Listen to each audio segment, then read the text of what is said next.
सम विश्वरत्न, भारतरत्न, बोधिसत्व, महानायक, महामानव, समतेचा, बंधुतेचा मार्ग दाखवणारे मार्गदर्शक. शिका, संघटित व्हा आणि संघर्ष करा असा सर्वांना संदेश देणारे महानायक, महामानव डॉक्टर बाबासाहेब आंबेडकर यांची आज जयंती.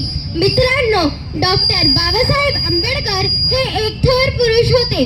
आपण दरवर्षी त्यांची जयंती मोठ्या उत्साहाने आणि आदराने साजरी करतो. डॉक्टर बाबासाहेबांच्या नावाचा जय जयकार करतो, कारण त्यांनी केलेले महान कार्य. डॉक्टर बाबासाहेबांचे जीवन आपल्या सर्वांसाठी खूपच प्रेरणादायी आहे. जगावं कसं, अन्यायाविरुद्ध लढावं कसं, संघर्षातून घडावं कसं, वादळासमोर उभं राहावं कसं, हे आंबेडकरांनी स्वतःच्या आकृतीतून आपल्यालाच नव्हे तर संपूर्ण जगाला दाखवून दिले. डॉक्टर बाबासाहेब आंबेडकर हे स्त्री मुक्तीचे पक्के समर्थक होते.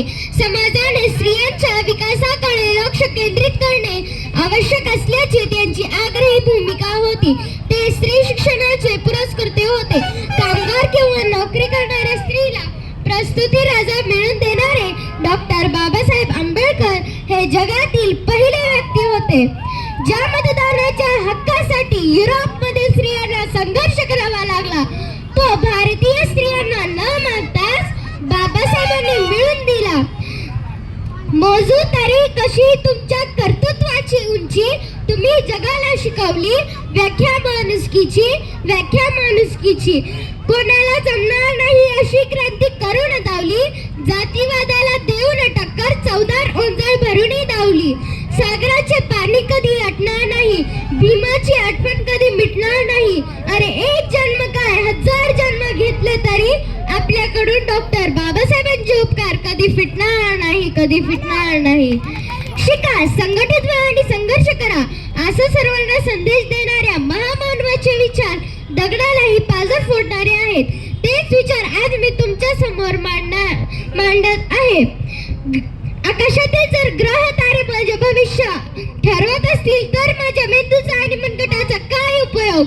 अन्याय करणाऱ्यापेक्षा अन्याय सहन करणारा मोठा गुन्हेगार असतो. विश्वास देवावर नाही तर स्वतःच्या मनगटावर ठेवा. माणूस धर्म करिता नाही पण धर्म हा माणसाकरिता आहे. 100 दिवस शेळी होऊन जगण्यापेक्षा 4 दिवस सिंहासारखे जगा. धन्यवाद. जय भीम, जय शिवराय.